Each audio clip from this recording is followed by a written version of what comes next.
Doing? Well, there was a reason why I've always been appreciative and respect Jane Fonda, because I always dug how On Golden Pond was one of my films, Barbarella, back in the day. And um, she was cool with Michael Jackson, back in the day, I used to follow it. But more importantly, she came out as an older white woman and came out and brought it, told the truth. She said she blames white men for climate change, for racism, etc. And she said they should be locked up. I ain't got no problem with what she's saying. America with three Ks, I say it every day. I say the same thing. Who are the real terrorists? White men. Who are the greedy people who set all the trends, the Ponzi schemers, legislation, the corruption? What is pushed? What's the agenda? The plantation owners. She's seen the game. She know. She know how white privilege works.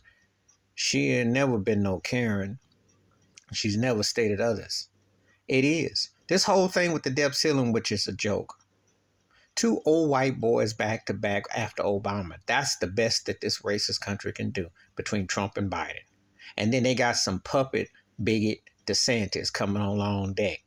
I mean, like, how vile and demonic can you be in social and mental illness of racism, where they tell you that if you're 21 years old and you're grown, we won't teach you about diversity in college. I didn't say you in your kindergarten or pre-K. I said grown people who have to pay ungodly sums of money just to go to these whack, overrated, institutionalized, systematic racist colleges. And I'm going to do a video about that, because you shouldn't have to pay a dime.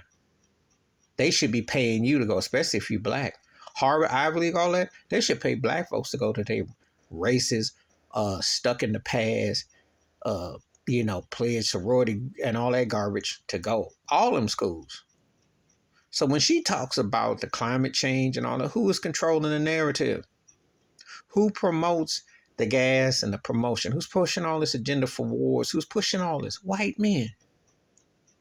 You got between Trump over here and Boris Johnson, who corrupted their countries during a virus, and that's what they lack leadership. They sabotage lives. And people who support them are either dumb, stupid, or ignorant, or just don't want to acknowledge the fact that these guys sabotage livelihoods for being negligent. They don't want to talk about the hateness of Governor Abbott in Texas, or the hatefulness of DeSantis and others, the agendas, the hate that is allowed to manifest, which has been allowed to last for 400, 500 years, and has been the debris that keeps on giving.